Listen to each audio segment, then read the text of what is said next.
Hi there. Hey. Sorry, my phone dinged. That's a heck of a way to start a broadcast. So Those- we have David Watson with us tonight. David Watson's been active in the Libertarian Party of Kentucky for quite some time. When did you get active with them? I was one of the group that started up the D1 Executive Committee back in 2013. Nice. And you're actually kind of an active dude in general. Like I've been seeing you put a bunch of stuff on Facebook with gardening. I'm gardening this year too, but you're doing fancy gardening. What are you doing? Well, I mean, this is kind of a deeper conversation. I'll try to shorten it, but freedom is, to me, in a certain, part of freedom is being able to do for yourself. Right. And I've been, we bought this place out here in the country in 2015. We were living in Calvert City before that. And we had a garden there. But I built a whole bunch of raised beds. And I'm like, you know what? This ain't enough. So I had a buddy of mine's got a box tiller for his tractor. And he came out and tilled up this huge swath, 160 some odd feet long, 65 feet wide. And there's a shade tree right in the middle of it. So we kind of left that grass for a little rest area. But yeah, it's all raised row gardens. Finally got it all dug up. It took like 2 years to finally get everything dug up. Now we're going to lay some manure and landscape fabric on it. But yeah, it'll produce most vegetables my family will use in a year. Nice. So, stuff we can freeze. I mean, but, freezer can, but, it's when you got food insecurity and things like that, it's, if you can fill your pantry, do it. I mean, right. It's not hard to, okay, let me rephrase that. I'm not going to say it's not hard to garden. That's just what Mike Bloomberg said. It's not complicated to garden. How's that? Okay. There's a bunch of physical labor involved and stuff. And, me and a bunch of other friends and family do it. I grew up having a garden. And, other people have actually started up gardens since this whole coronavirus thing. Oh, it's Facebook block us now from saying that word. But yeah, beer flu. But it's kind of like the old victory gardens in World War II. They said, you need a chicken per family member. Right. And you need, like so many square feet of garden, per family member, and everybody did it, and they provided for themselves.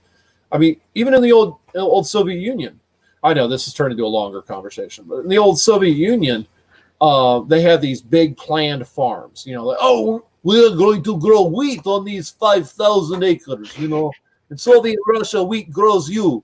But anyway, but they would have the people that actually lived because they didn't own it. They lived at the farm. Right. And I've got this weird reflection on my glasses, but whatever. It'll be okay. The people who lived at the farm, they would let them have a small plot to grow what they wanted.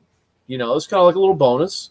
Mm-hmm. But those ended up being the most productive part of their entire agriculture thing. I mean, they had like young pioneers and whatnot coming out there to, do their part in the fall for harvest and all this crap. And just, they had politicians and whatnot, Politburo coming out and doing photo ops like, look at me harvest the wheat, with their hammer and sickle. I'm like, you don't need a hammer on wheat. But, it's for milling it, maybe.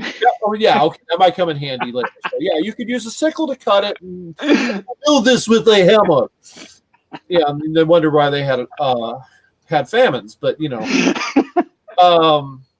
but so when they actually did have a famine, they quietly increased this half-acre plot, which you've seen the size of my garden. It's only 0.15 acres. That's it. And half of that is walking space.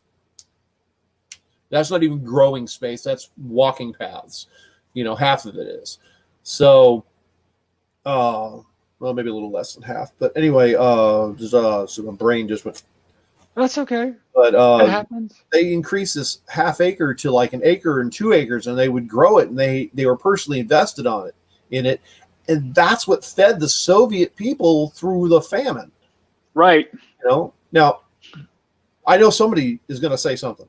I am no fan of communism. I am like the anti-commie.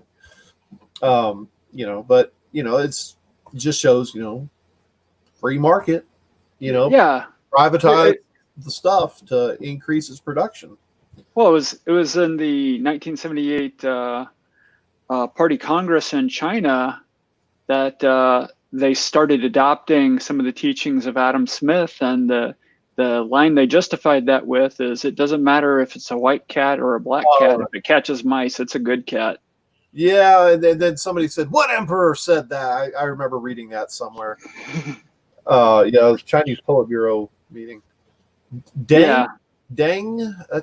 I don't know. I might have read about it in a Tom Clancy novel. I don't know. But I want to go back to the self-sufficiency, because we're really big on that as a party, and you mentioned that, and it reminded me of one of your other passions, and it represented a way that we approach the Second Amendment different than other parties approach the Second Amendment, because the other parties, they're weighing in on what guns you can have and yada yada yada.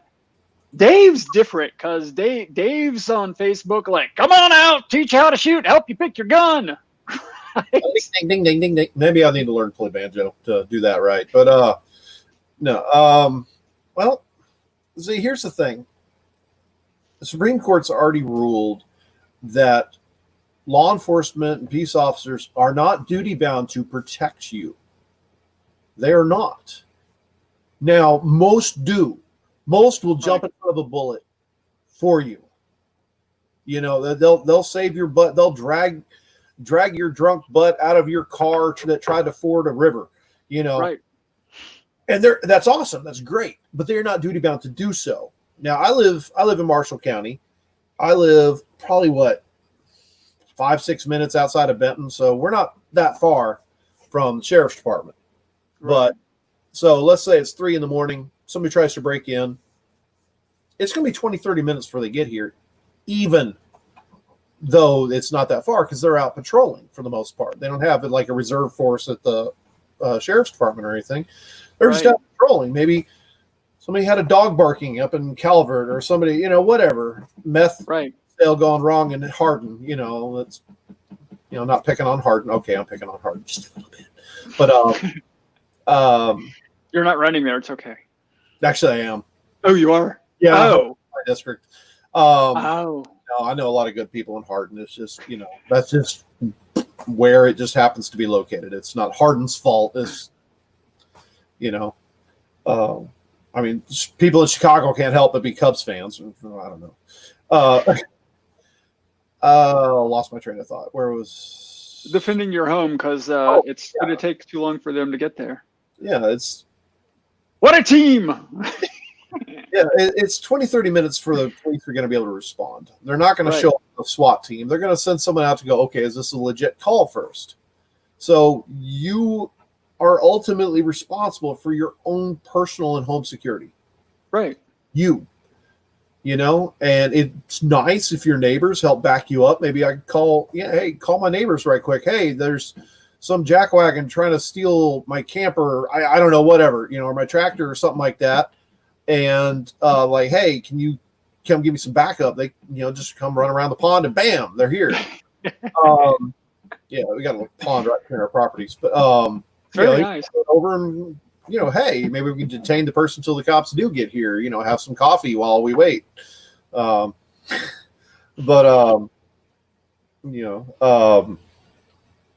that's an important passion, because there's a big separation between people who will say, yes, I defend your right to bear arms in order to get your vote, versus someone who's legitimately passionate about empowering people to watch out for themselves. Oh, got to brag on this one. Go for it. Every guy that's ever been in a relationship, they try so hard to get the perfect gift for their wife or their girlfriend or whatever. And anyway, so I my wife spotted this pistol in a gun store we were visiting one day, and she's just, oh, it's so pretty. I'm totally blanking on the model. It's a SIG. It's basically a micro 1911. It's a 9mm single stack, but it's built and designed like a 1911, but itty bitty. I can't shoot it. I got to hold it like this and go pew pew. Big old hands. But it fits her hand perfect. She saw it. She was just drilling over it, and then I got it for her for Christmas. She opens it up and she sees the box that's Sig Sauers. And then she opens it up and she's just pouring tears, just ugly crying, just a pure joy. And yes, it was pure joy. I checked. I did a pH test on the tears. No, I'm kidding. That's how you tell. But anyway, yeah, I got her diamond earrings for her anniversary a year or two later. And so, these are nice. Yeah, I'm like, But yeah, it's like, my wife had a less than savory ex, and went through some stuff. I'm not going to go into that, but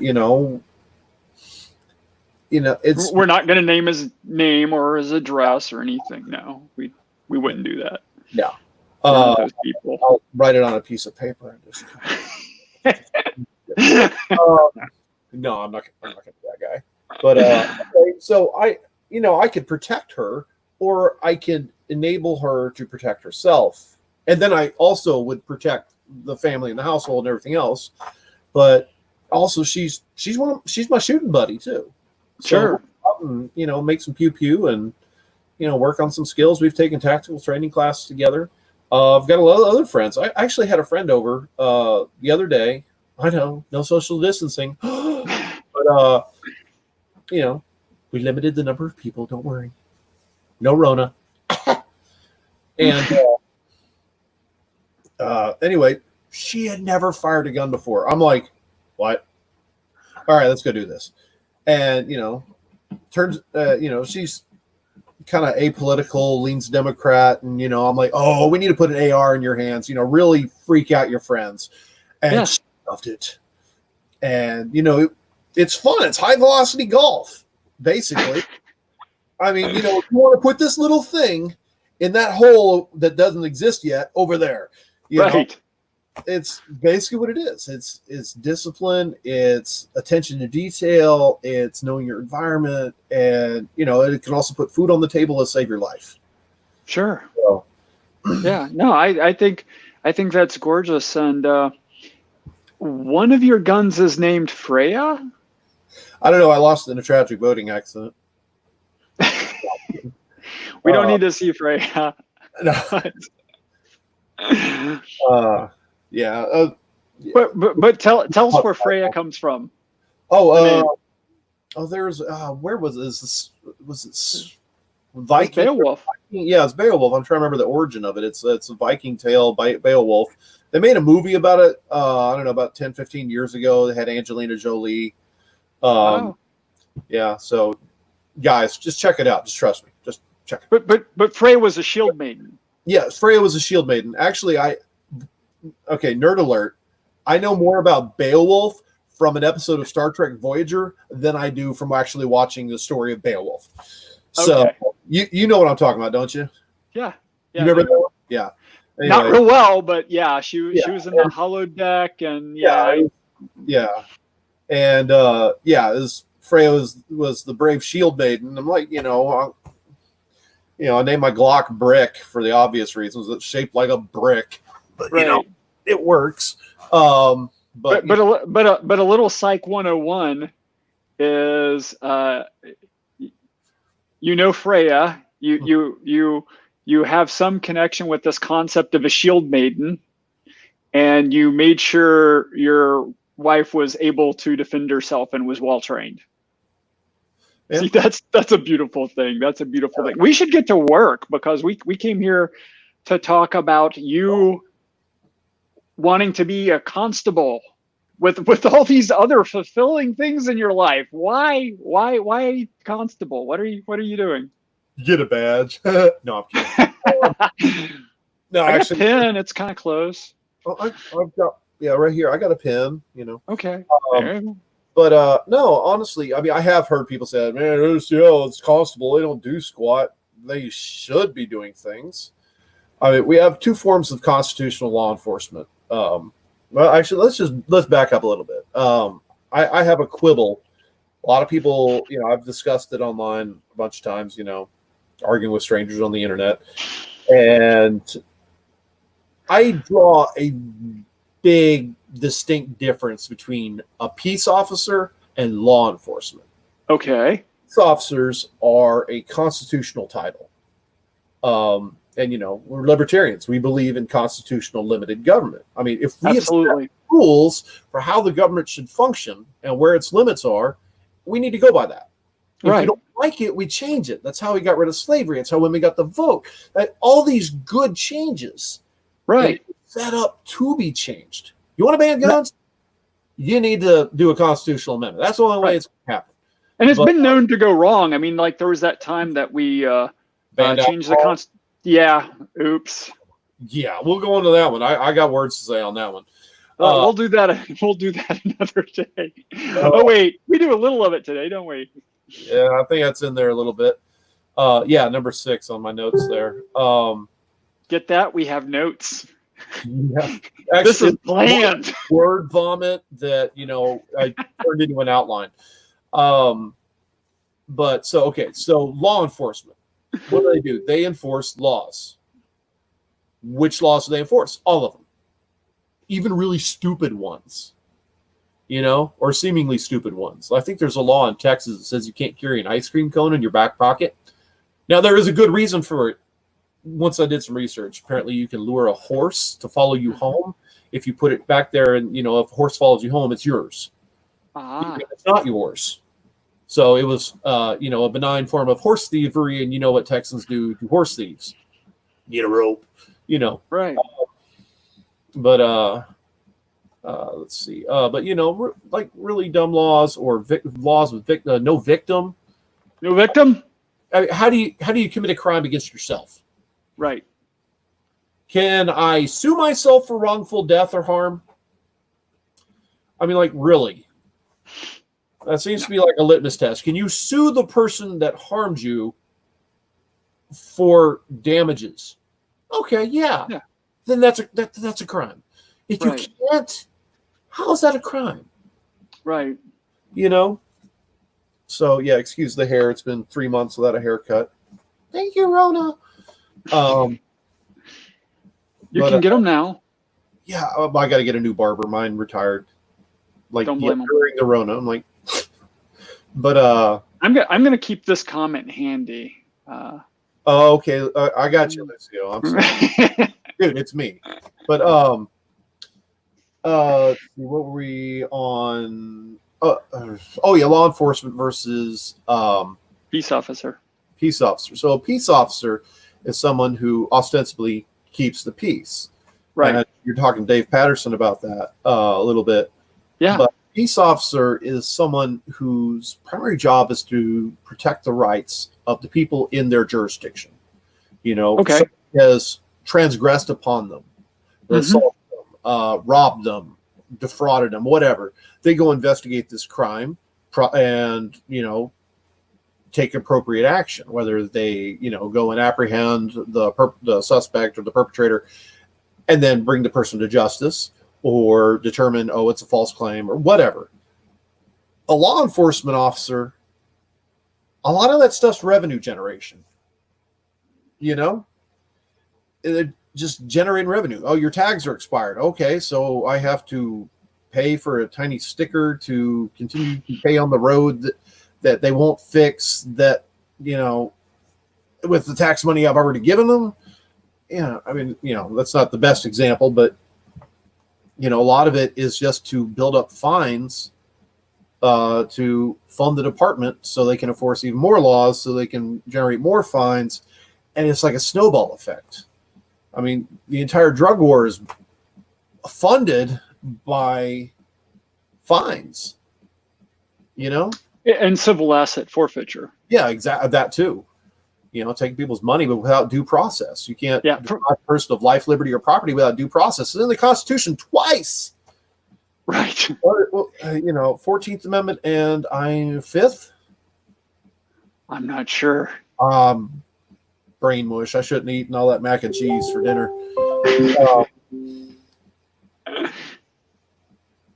A friend of mine message. She says he remembers me from when I was a computer geek when I was like 20, and he's like, "Oh, I'd giggle if you had a badge." Yeah, I got the mark.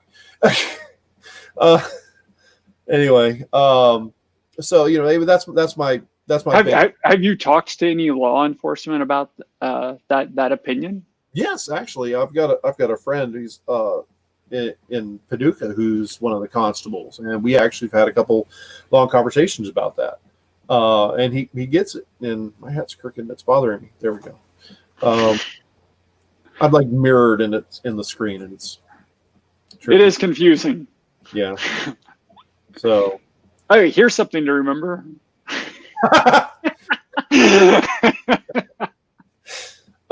Yeah, I go stream of consciousness sometimes, unless I've got like a defined outline. But we tend to talk about other stuff at first, and I'm like, But all right. So, being a peace officer, you think back like Andy Griffith, and just basic. Kids can come up, hey, Mr. Officer, I'm lost. Can you help me find my puppy? I mean, whatever. Right. They can approach them. I mean, now, I see a cop driving behind me, especially when they start tailgating me. I'm like, what law did I just break that I don't even realize I just broke? Right. You get a little paranoid and twitchy, and some people more than others. There's. And that can spiral, because I used to be really bad about that, and like they would just follow me around. They just follow me, and I eventually learned to just find someplace good to just pull over. I just pull over, like,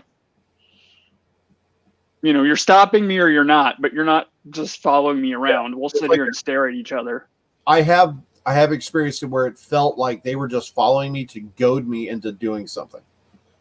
Into doing breaking some law. It wasn't locally. Right. It was while I was traveling somewhere. It's like, out of town plates. Let's see what we can get him on, because he's not coming back for court. Right. He's pay it, which will pay for, our new toys or whatever, right, or our salaries or whatever. But if you're nervous, they tune into that. And you're like, that's what I thought. He's hiding something. What are you hiding? What are you hiding, boy? The fact that I can't afford a ticket. And I don't want my driver's license and my insurance to go up, et cetera, ad nauseum. But no, but a lot of people complain about cops, and I don't honestly think cops are the problem. No. Now there is that mindset, people kind of need to figure out what camp they belong in, law enforcement or peace officer. And they figure that out. But most problems people have with police is that we have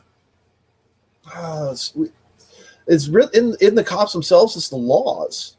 There's just too many of them. Honestly, they can't possibly know all of them. They might get some wrong. It happens. We're all fallible. But like a lot of these laws are like, we ought to do something, or it's like Karen-esque mindsets. Oh, somebody did something stupid once, and so we can't trust that anybody can ever do this reasonable activity ever again because somebody did something stupid. There ought to be a law. Property or something. Punish the person for what they did. Don't make a benign thing illegal. Right. Like carrying ice cream in your back pocket. Come on. Well, the war on drugs really is kind of the crown jewel of that fiasco. Oh, yeah. Because, and I've been talking about this, is the idea of when you don't have a victim, you don't have somebody reporting it, you don't have somebody witnessing, or at least not somebody that wants to witness, unless you're threatening them with jail time or something like that, and then you can coerce them into witnessing. So all of a sudden you have to be intrusive. You have to start spying on people. You're monitoring how much money people are. You're not depositing over $10,000 in cash, are you? And yeah, I've heard of a recent case where somebody came home from the farmer's market and they made a butt ton of money, and they deposited it, and cops got called and everything. And no, they just went and sold a bunch of vegetables. Right. I mean, maybe there's some animals too. I can't remember off the top of my head, but they just had a bunch of cash from selling veggies, and I don't know, maybe it was raw milk. Those crazy raw milk people. I mean, they're harming everyone. We're gonna die. We need to do something. Kill us all. There ought to be a law. There is on that one. But I personally have no desire to use drugs myself. At all. I mean, actually, I determined a long time ago that I'm probably allergic to weed because it's like, it's like 6 hours of pure hell nausea, and then occasionally projectile vomit. But but if somebody wants to sit on their couch, roll a doobie, and smoke it, who are they hurting? Are they violating the rights of another person? Right. I mean, now if they become obsessive over it, and I'm not going to get into whether you can be chemically addicted to marijuana or not, but I mean, if it rules their life and they're neglecting their kids, okay, that you do something about. I've seen that happen with gambling. I mean, gambling, porn, anything. You can be addicted. Video games. Yeah, video, exactly. TV. I said I'm watching my stories. It doesn't matter. You can become obsessed with anything. Some things can chemically and neurologically become obsessed with too. But, the biggest thing with the word asset forfeiture, civil asset forfeiture. That's the word. Sorry. Yes. Lemon face, lion face. I bet everybody knows what that is, but tell us about civil asset forfeiture, because there's going to be somebody who watches us someday who doesn't know. Okay, yeah. I try not to over-explain. People think I sound pompous, and I'm like, well, somebody might not know. I need to, But I'm not pompous. I just talk too much. See, that's the trick, Dave, is I asked you the question. That way you get to answer without there we go. So civil asset forfeiture, like let's say, and this is kind of loosely based on an actual case.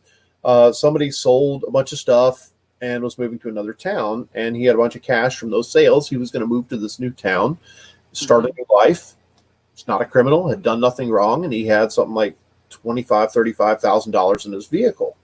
From a security standpoint, that's probably not the best idea, but that's what he chose to do, and he was harming no one. And cops pulled him over for, I don't even know if maybe he was speeding, maybe he had a taillight out. I don't even know. I don't even remember. Somewhere out west several years ago, and they took his money. They never charged him with a crime. They never took him to court. Nothing. They dropped the charges, but they never gave him money back. And he had to pay a lawyer and sue to get his money back. So he had to pay out of his money to get his money back. Right. And lawyers aren't cheap, so I bet you he didn't get. He lost a good chunk of it, plus a lot of time, which interfered with his ability to start that new life in that new town. And the key to that is you don't have to prove the person's guilty. You're not accusing the person of anything. You're saying this money looks suspicious, and we think this money could have been used in something that is illegal. So that's the supposition, but due process is where the government makes the case and proves beyond a reasonable doubt that you committed an act that has been deemed illegal. But you need due process to deprive a person of life, liberty, or property. Twice in the Constitution, it says this. And next time we'll know exactly where. We won't have eaten a bunch of mac and cheese. Yeah, I lay off the flour. It kind of gives me brain fog sometimes. But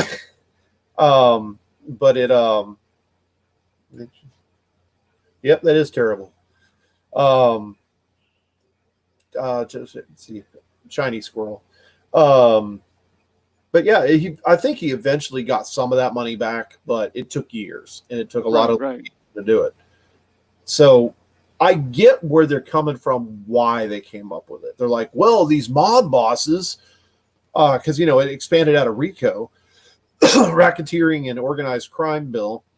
It's like, oh, these mob bosses have all this money to buy all these lawyers and pay off witnesses and all this stuff. So we're going to take their money so they can't do that. Right. And why do we have RICO? Why do we have organized crime? Or on drugs. Or on drugs. But it makes a certain kind of sense. I get what they're thinking. I do. Right. But it violates the Constitution, and it would only work in that very narrow set, but they use it so broadly, it's ridiculous. And now that $20,000, $30,000, that's in their bank account. Right. You know, maybe they bought some new tactical vests. You know, hey, maybe they needed them, but you know, maybe they wouldn't. I don't know. Maybe, who knows what they spent it on? But it doesn't justify them stealing that guy's money. So, I think with you bouncing around, we may have actually missed what motivated you to run as constable. The very lead thing. Well, it was something I thought about for a while. You know, yeah, that'd be kind of interesting. You know, I go help people, and you know, if we ever, you know, we had a school shooting here a couple of years ago, and I'm sitting on my couch. You know, I didn't have any kids in the high school at that point. I had one in the middle school, the rest are in elementary school, and I'm just, what am I going to do? I can't do anything about this. Right. But you know, so that kind of got the wheels churning, particularly on that race. A lot of y'all remember I ran for State House in 2016. I donated. Yes, you were my biggest donor too, besides me. I've lost weight since then. But why constable? Well, it's kind of it's kind of getting into psychology here. It's kind of the sheepdog mentality. You know, I was in the United States Army for 7 years and some change. 101st Airborne, got to go along with it. You know, and you know, I did 2 tours in Iraq, and you know, it really kind of changed my perception of helping people, and you know, both enabling people to help themselves and protecting them from people that they just aren't capable of protecting themselves from. You know, right. And I think that's a really important combination. Yeah. It's not, I'm in charge of your life now, I'm going to make sure you're living right, I'm going to be your nanny. It's take care of yourself. I'm going to help you take care of yourself. And if you get in a situation where you can't defend your own rights, I'm gonna do the best I can to be there for you. Yeah, exactly. I mean, I'm not going to come to your house and do a health and welfare inspection and go, all right, you need to, okay, let me show you how to properly load your dishwasher, you know, or I'm going to fine you. You know, right. There's a law that says that. I'm just kind of making fun of ridiculous laws. But, you know, I'm not going to come to your house and tell you how you need to do things. I mean, now I try to lead by example on things like the garden. That's not, primarily it's to feed the family, you know. Sure. We like our organic veggies and AR-15, so I guess we're right-wing hippies, right? But we like to have fresh vegetables. We got 5 kids, you know. We adopted 4 of them out of foster care, and you know, it takes a lot of food to feed us. You know, I'm 6'2", and I'm not going to say how much I weigh. But I need to eat more veggies. You know, we've got chickens, we got ducks, we got eggs, you know, we got deer running through the backyard in a particular kind of time of year. I can harvest some of them too. And, you know, so we just like to be able to provide for ourselves. We'd like to go to Walmart and buy groceries or run down to Murray and go to Kroger. And, you know, that's fine. But, you know, like when the coronavirus hit, I mean, stores were emptied. I mean, like that. We all saw it. Right. Ice storm 2009. What happened? Everybody lost refrigeration. Their food went bad. You know, canned food, or, you know, I call it canned, but it's in a jar. I never did figure that one out. You know, I can. You know, I dehydrate. I've got, seriously, if sheriff came into my pantry and saw this big old food saver bag, you know, vacuum seal the bag full of something green, he might freak out a little bit. It's oregano, actual oregano. It's going nuts in my herb garden. Anyway, but I dry herbs, legal ones, and grow vegetables. I can stuff, and so it's you hear the term when the stuff hits the fan.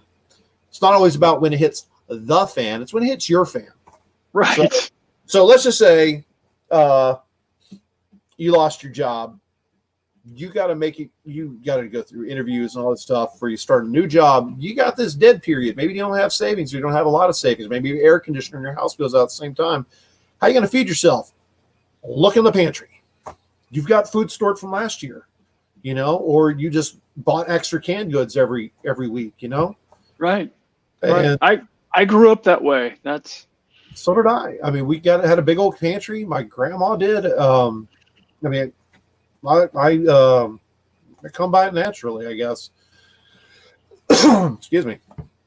But so who has the option of voting for you? Because I'd like to vote for you, but you're not in Mercer County. Yeah, you're way out there. Basically, people south of Benton. Okay. That southern part.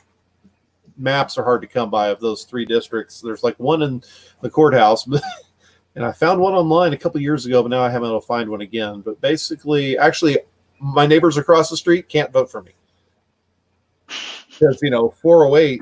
I live out on Oak Level Road out here, so you local. Okay. Yeah. Anyway, south of Oak Level Road, south of Benton, and I'd have to double check, but the district county commissioner for this district is Justin Lamb. So Justin Lamb was on your ballot last year, that guy, that area. So that area, there you go. Is there anything people can do to help you? Well, I've got some door hangers coming in. I could probably use some help passing those out. Anybody wants me to come talk somewhere, I can come talk somewhere. Should they just ping you on Facebook or? Oh yeah. I'm sorry. Facebook, and we're got to look up my email address. I just created it a week ago and haven't really used it yet. I just posted your Facebook address and it's on there under my email address. Yeah, so there you go. That's how you can get a hold of Dave. Yeah. If you want to help. Also, while it's a separate thing, if you live near Dave and you want to learn a little more about firearms, he didn't tell me I could say this, but it seemed like an open invitation the last time I saw it. So yeah, I mean, if you want like some in-depth lessons, I might need to charge you, but if you just want to come out and plank and I give you some pointers or just hang out and talk, learn some stuff, I mean, I'm down with that. I like that. Yeah. I like people most of the time. After I've had coffee, I like people. There we go. Important qualifier. Cool. So why don't we leave it there for tonight? Okay. One last thing. I am horrible about this. I always forget to tell people that I am Robert Perry. Oh. And I am running for U.S. House of Representatives in District 2. And you can go to my website, perry4ky.com, learn about me, my platform. Also, I have a candidates page. So we have a lot of candidates in Kentucky this year. We have Dave, we have Jacob Clark, we have James Toller, we have Brad Barron running against Mitch McConnell. So there's a lot of candidates you could connect to and help out. And of course, you could donate to perry4ky.com to help me keep funded. Tomorrow, I'm going to be joined by Frank Fitzpatrick. He's running for Ashland City Commissioner. So tune in, especially if you live in Ashland, and get to know Frank.